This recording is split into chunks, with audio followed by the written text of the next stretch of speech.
welcome to Look and Feel Your Best with Dr. Patrick Flaharty. Dr. Flaharty is the medical director at Azul Cosmetic Surgery and Medical Spa and the only dual fellowship trained facial cosmetic and ophthalmic plastic and reconstructive surgeon in Southwest Florida.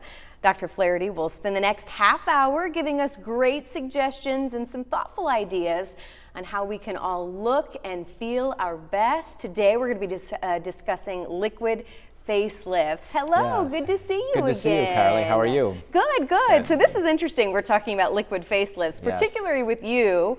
You're a surgeon, Dr. Flaharty. Do you have a love-hate relationship with liquid facelifts? It's funny that you mentioned that. So liquid facelift, what is that? So the Azul liquid facelift, which we talk about a lot at our office, is really using injectables, most notably Botox products, and fillers to rejuvenate the face. So these by definition are non-surgical. These are injections we do in the office. And it is interesting that the trend in facial rejuvenation is definitely, the fastest growth is in the non-surgical procedures, such as Botox and fillers.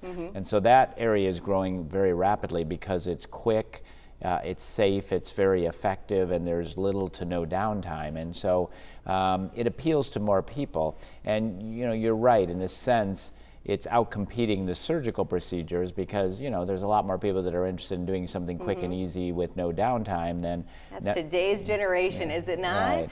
But fortunately for us surgeons, there's still certain things that can only be accomplished through surgery. So the field has definitely changed a lot, and we embrace all these non-surgical advances because that's really what people want, and that's exciting. At the same time, there's certain things that can only be accomplished through surgery. So still comfortable in that regard. Okay, all right, good to know, good to know. Well, let's talk about liquid facelift though and explain what it is. What is available these days? What are you seeing? And yeah, so let's talk about Botox first, because just to help. That probably was the first, I think, that most people heard of when it came on the market. Really, yes, that's right. I mean, Botox in the 90s started to become popular for wrinkle reduction. And really the way Botox works, botulinum toxin type A, is a neurotoxin. That sounds a little bit scary to people, but it's basically just a protein, and the protein blocks the conduction between a nerve and the muscle, and it temporarily just weakens the muscle or puts it at rest, in other words. So for example, our frown lines between our brows, which is the most common area we use Botox, people will develop a habit of concentrating or frowning that'll eventually start to create some creases between your eyebrows. And just putting a tiny little bit of Botox in there will diffuse into the muscle, put the muscle at rest for a number of months, and smooth out those creases. They'll just disappear. And so it's a very effective way to reduce a lot of lines and creases, most notably on the upper part of the face, the frown lines between our brows, the horizontal creases in our forehead, and the smile lines around our eyes. And so tiny little injections can put those muscles at rest, relax that area, smooth out the skin, and then it looks stress-free for 3 to 4 months. Has that formula changed over the years, or is it the same essential formula that was introduced in the 90s? Has anything changed much with it? Well, a little bit refinement. We understand a little bit better how it works. There are some newer forms of Botox too. There's 3 products on the market now. Botox was the original. Dysport is a second one, and Xeomin is a third one. They're all fairly similar. The needles have gotten better. We now use 32 gauge needles, which are really, really tiny needles, so there's less discomfort with the injections. So some of the procedure continues to improve with just technological advancements. Okay, so Botox, again, that was probably one of the first ones we heard about, and then go into kind of the fillers and what are some other things that you can do? Yeah, so fillers really kind of changed everything because, fillers allowed us to, when fillers first came out, and fillers are injectable substances we use to fill lines, creases, or hollows, or to add volume back to the face. To understand the importance of fillers, you need to understand sort of how the face ages. With age, we lose volume from the face. We lose fat, and we lose muscle and bone, and so our faces actually deflate and become more hollow. And so in the beginning, we use fillers for, the nasolabial folds or the creases at the corner of the mouth, or way back in the days of collagen, back in the 80s, that was used just to give you a little lip enhancement.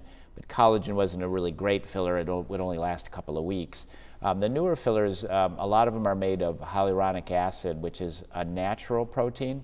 It's a protein that's in our skin and in our joints naturally, and what it does is it attracts and retains water, so it plumps our skin, and in the joint it keeps the fluid in the joint for mobility and fluidity of the joint. And so this is made through bioengineering in a laboratory, and it's it's completely safe.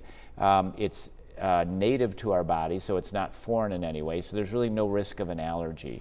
And it's a clear gel-like protein, so when you inject it, you can inject it into the skin or deep to the skin or down onto the bones or in any part of the face, and you can mold it into position, and it's almost like a silly putty to help rejuvenate the face, to fill in lines and creases or lift cheeks or fill in temples or strengthen the jawline or pretty much everywhere, because we lose fat everywhere, and so fillers can be used to rejuvenate all these aging changes. So that was kind of the big game changer, because then not only can we remove lines and creases, which was pretty remarkable with Botox, but now we can take away dark circles and lift the cheeks and fill in the temples and strengthen the jawline and rejuvenate the lips. And it goes on and on. How many different formulas are those? I mean, we've talked about, I'm sure you have people coming into your office saying, hey, this is the next best thing. How do you decide what you use and what your team uses? Yeah, so as the field is exploding, then more and more companies are trying to get in the game. And so you have to be careful as to, what you use and who you use it on. But in general, that's been a good thing, because we're in the beginning, we had 1 or 2 really high quality fillers. Now we have 10. And so it gives you a lot of options. And each of the different fillers will have slightly different physical characteristics. Even in the hyaluronic acid family, there's probably 10 different products that are available. And they're made with different physical characteristics. Some are a little stiffer, which might be good for lifting the cheek. Some are much thinner and finer for fine lines. Some are more elastic, they're more stretchy, which can be good for high movement areas like around the mouth. Some are less what we call hydrophilic. They don't attract water as well, so an area like under the eyes where you can get swelling, you want something that's not going to swell much, so you can use a specific product. So the sophistication has gotten a lot better in the last 10 years. Used to be we had 1 or 2 fillers, we used them for everything. Now we use specific fillers for specific problems. Wow, and then how soon can we see results? How soon? Well, that's the real value of these treatments, is instant. So, not so much with Botox, because with Botox it takes a few days for it to fuse in to have an effect. I mean, usually you'll notice a difference by the next day, but the fillers, you see the effect immediately. So. Male, female, I love talking about this with you as well, because you talk about kind of this part of the medical field kind of exploding, new formulas, new companies or whatever. I mean, are you seeing more men now than what you did so many years ago? I mean, is it equally based as far as liquid facelifts? It's not equal. I mean, there's always a lot more women that come in for these things than men, but we do see more men all the time, and men of all ages, which is interesting. I think we've seen a lot more young men coming in for Botox and fillers, and more older men too, people who are extended careers and want to try to look a little bit younger, or are very active socially, even into their 70s and even 80s, in coming in and looking for things to be done, maybe non-surgically. So it's really, fillers and fillers in particular, there's something you can do with fillers for almost everybody you would meet, because we all lose fat with age, and replacing it can enhance the way you look. And so even I had a mother come in who, originally I was thinking, okay, 40, 60, and it ended up being 70 to 95. The mother was 95. And so we talked about, what we're doing, the options. Yeah. Neither of them had anything. And we just did cheek lifts, just a few little injections to lift the cheeks for both the daughter and the mother. And they were thrilled. And they've come back for repeat treatments on a couple of occasions. So it's simple enough to do. You can really do it on just about anybody that's, motivated to look a little better. Do you see that happening, where it's kind of a first step for people, or if someone is kind of wanting to try something out, or?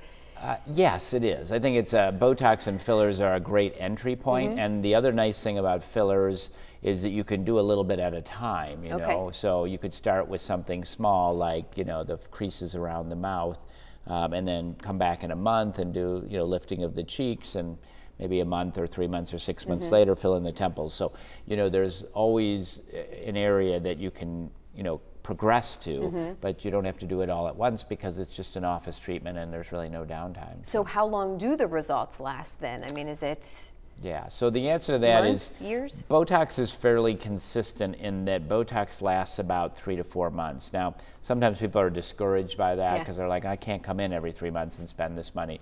But the thing is, when you do it repeatedly and you keep the muscle at rest, several interesting things happen. It's like if you put your arm in a cast, the muscle kind of shrinks.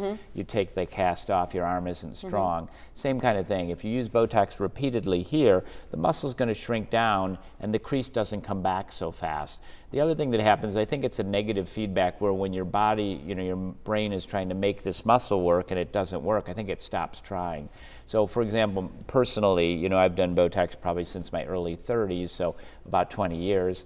And I don't do it very often now, maybe once or twice a year. Oh, so wow. you really can get the effect to last as long as 6 months once you've done repeated treatments and gotten those muscles to relax a little bit.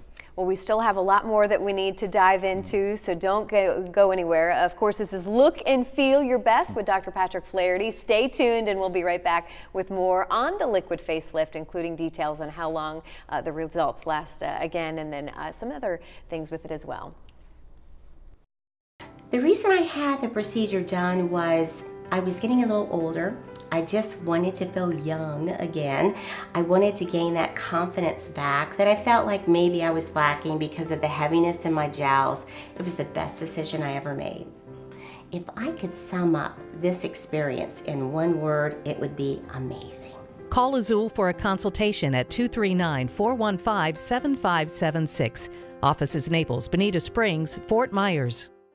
I wanted to look as young as I felt, and Dr. Flaharty knew what I meant. Look younger today with Dr. Patrick Flaharty. Visit azulbeauty.com or call 239-415-7576. Naples, Bonita Springs, Fort Myers. That I'm an athlete, I'm a triathlete, I feel very young at heart, and now I have a face to match.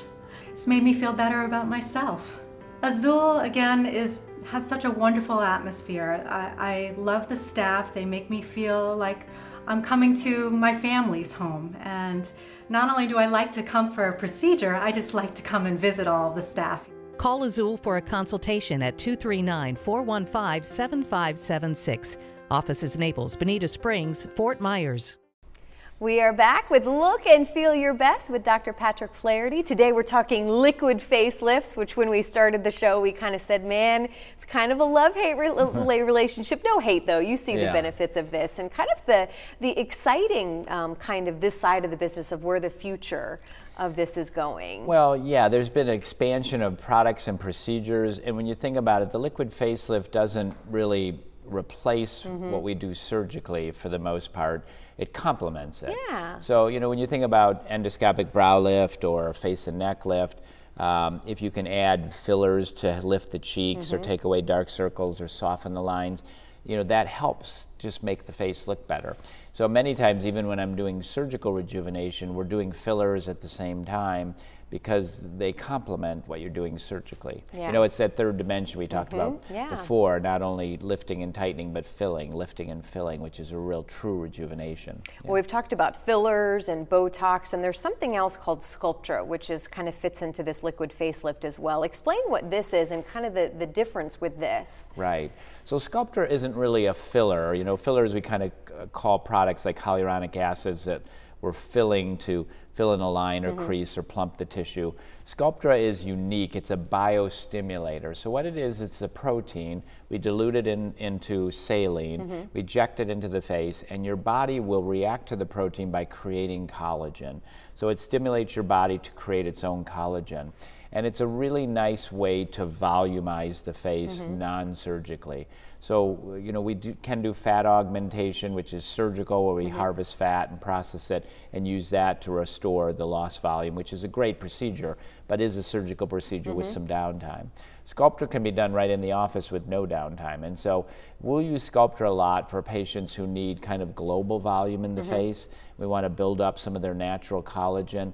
And we typically do an injection where we might do temples, cheeks, jawline.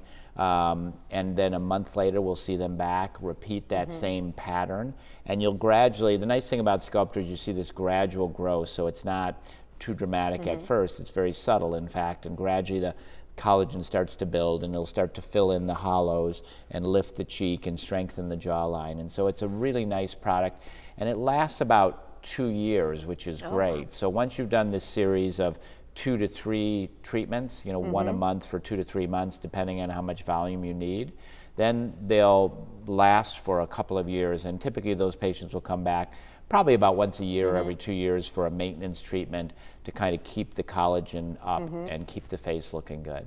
You know, we talk a lot about Dr. Flaharty about making sure that when you have something done, some kind of cosmetic procedure, you don't want it to look like you've had something done, right? That's the goal. Right. How does liquid facelift fit into that? Is that a good option, especially if you're trying to hide that you've had anything done? Yeah, generally these are really nice, subtle changes that look really natural. Now, you know, anytime, I mean, if you do something in the wrong way or overdo it, I think, you know, with Botox, it weakens muscles and smooths out lines and creases, which is great. There's certain patterns that work well. If you don't put it in the right places in the right amount, sometimes you can get either too much weakness, like dropping an eyebrow, which can cause the lids to feel heavy, not so much look bad, but they can feel heavy. Or sometimes if the pattern isn't quite right in the forehead, you'll get hyperactivity, you'll get the forehead lifting, which again, sometimes you want to create a little brow lift, but if it's too accentuated, that can look a little unnatural. Those can be fixed, you know, where you get too much activity can easily be fixed by adding a little more Botox, but you'll sometimes see that on patients where they'll have, you know, kind of a hiked brow that looks unnatural. You know that's Botox. With fillers, I think the things I see where they're unnatural would be too much in the lips. That just makes the lips look unnaturally large. Now, there are some younger patients who that's what they want. They want their lip to be really full, even though it may look a little unnatural. And then cheeks now, we're seeing that more and more with the cheeks. You know, too much of a good thing can be a bad thing, but I think nice full cheeks look great. Beyond a certain point, it can start to look a little unnatural. So for the most part, if they're handled properly, they're very safe, very effective, and very natural looking, and can give you, you know, make you look refreshed and better without anybody knowing you've done anything. Well, I'm sure you get asked this question a lot, and I love that you're so honest about these answers as far as pain and discomfort. That's probably, I'd imagine people say, okay, what does it feel like when this is done? Yeah, so they are injections, and you do feel them. You know, some areas are more sensitive than others. For example, the lips would probably be the most sensitive area. The good news is that? Well, there's just a lot of nerve endings to the lip. You know, it's you know, it's structurally wise. I mean, for example, compared to like a cheek or a temple where there's not as much discomfort. You know, our lips are very sensuous, and there's lots of nerve endings there for feeling. So that can be a little more tender, but there's things that we can do to reduce the discomfort. Topical numbing creams have come a long way. You can get some prescription-made topicals that can numb the skin quite thoroughly. The needles have gotten smaller, especially for Botox. Those are really small needles now that you hardly feel at all, you know, with or without numbing cream. Techniques just are getting better where we can do things, reducing discomfort, reducing the risk of bleeding. But you can't eliminate all of that. There's still some discomfort with the procedures. They're quick, and there's not a lot of lingering discomfort with it. Well, speaking of lingering, though, is there bruising? Is there anything that you can see immediately after? Yeah, so typically what a patient would go through if they're having treatment, let's say they're coming in for Botox and fillers, you know, they'll come in, we'll cleanse the skin, we'll put a numbing cream on for about 15-20 minutes. That numbs the skin quite well. And then we'll do the injections, you know, perhaps Botox in the upper part of the face, maybe some fillers to lift the cheeks or around the mouth. And these are individual injections. Obviously, the more injections you make, the more risk of swelling or bruising. We tend to do more injections around the mouth because sometimes there's a lot of fine lines and creases, so you're filling in each of those. So when the patient's finished, we'll ask them to use some ice to keep the swelling to a minimum, and kind of take it easy that day. Don't run and work out at the gym, something to get their blood pressure up. Might cause them to swell or bruise more. The next day when they wake up, if they are swollen, they can use ice in the morning. If they happen to get bruising, which can happen because they are injections, and you can put makeup over that area, Okay. so you can hide it. We generally try to get patients off blood thinners if they can prior to the injections if they're on aspirin. Some people are on it for reasons, heart conditions and things where they can't come off of it, and you can still have injections. You just have a slightly greater risk of bruising in those cases. Because these things are so popular right now and really seems to kind of be on this upswing of a trend, I feel like you see a lot of places that are offering this type of thing. How important is it to make sure that you go to, I mean, I know your team, this is what you do day in and day out, that's all they do. Right. How important is that when there's so much variety? Well, I think in everything in life, going to a specialist makes a difference. This is what we do all day, every day. You're right. A lot of people are getting into the field because it's a fast-growing field, and but again, this is something we do every day. Every day in clinic, I do Botox and fillers, as do our injectors, and we constantly stay up on the latest techniques, and I give talks at national meetings, and we attend seminars to learn about the latest and greatest. So I think obviously this is something that's a core to what we do, and it helps to have like anything in life, somebody that does. If you want something done, you want to get somebody that does it all the time. Yeah. They're likely to have better results. I would say so. Well, and again, talk about kind of how you're able to use the liquid facelift with other procedures as well. I mean, it is something that can be done just on its own, but I love the fact that it's also complementing some other things that you're doing. Well, that's right. And so surgically, when we replace volume in the face with fillers, that can be combined with a surgical procedure. Anything, whether we're doing brow lifts or eyelids or face and neck lift, adding volume back is helpful to make you look younger. So, a perfect example would be lifting the cheeks, which we often will do some fillers in here to lift the cheek when we're doing other surgical procedures to kind of affect that three-dimensional rejuvenation we talked about, or filling in dark circles, or softening lines or creases around the mouth. So they're very complementary to surgical procedures because they actually allow us to do things that we can't do surgically, necessarily, like filling in lines and creases. So, it complements very well with surgery. Well, and talk about that art form. I guess when somebody does come in, wanting a few changes, how do you know if it's, something that you can do surgically, or if it is something you could do as far as a liquid facelift? How do you kind of decide? How do you put your game plan together? Yeah, so with a consultation, we do a thorough evaluation of the face. I look at the bone structure, the skin, all facets of the face. And with that analysis, we can determine the things that would be helpful, from skincare and topical products to injectables like Botox and fillers, lasers that we do in the office, and then surgical procedures, brow lifts, eyelids, face and neck lifts, fat augmentation, and fractional laser resurfacing to tighten the skin. So there's a huge number of options we have, and we lay out a template for the patients of all the things that can help them, and then it's really up to them to choose the path they want to take, whether that starts with injectables like Botox and fillers, or skincare or products, and maybe might progress to surgery later, or whether they want to jump in and do a three-dimensional rejuvenation to kind of affect this change to this aging face and make it all look younger. So really it's education. For us, it's educating the patient as to what their options are, and then they can usually kind of choose a path that makes sense for them. Talk about some of the reactions that you get from your patients too. I know you've been in the business for a long time, and I know with talking with you, it doesn't get old. No, it doesn't. I mean, and the liquid facelift is one of the areas that can be very dramatic because, you have somebody like, I can think of a man who's like 35-year-old man who'd never done anything and had deep lines in his forehead from lifting his forehead, two big deep lines there. So we did Botox for his frown line here and the forehead, and I had to come back in 2 weeks, let's just see how you do, because it was his first time. And he came back in and he was just big smile on his face.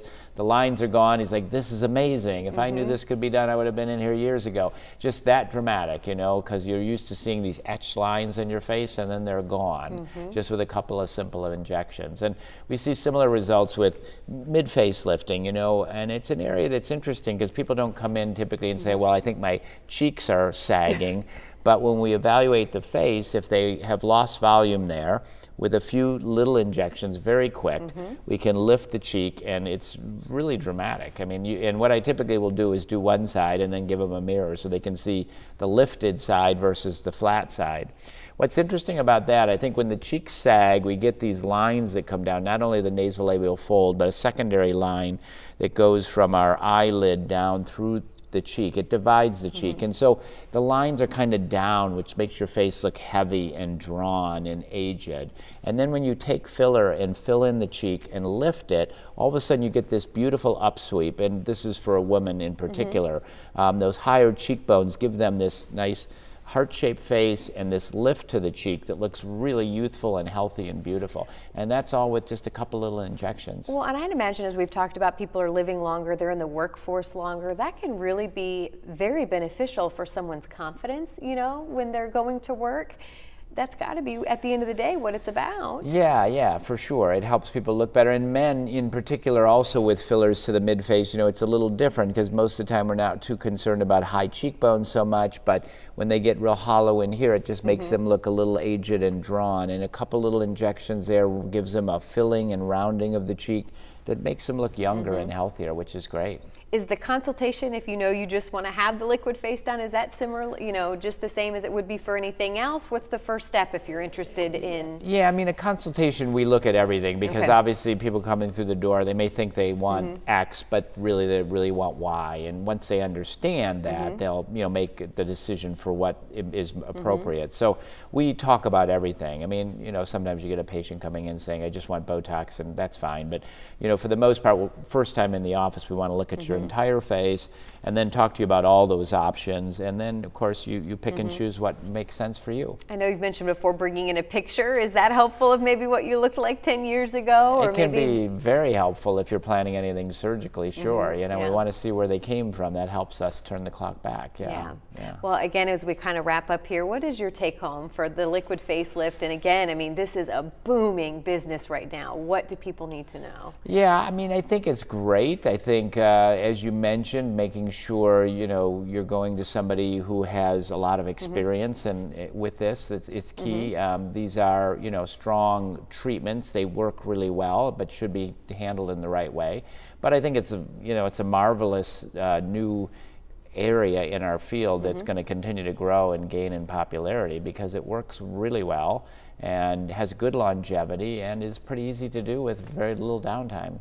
Well, again, I love that your passion is education and making sure that we know these things. Thank you so much, Dr. Flaharty. Thank you, Carly. Yeah. Well, we hope you have enjoyed today's show of Look and Feel Your Best with Dr. Patrick Flaharty. To contact Dr. Flaharty for a consultation and to find his offices, you can visit azulbeauty.com. He has offices in Naples, Bonita Springs, and Fort Myers. The phone number, if you want to give his office a call, is 239-415-7576. And again, go to his website. Thank you for joining us. See you next time.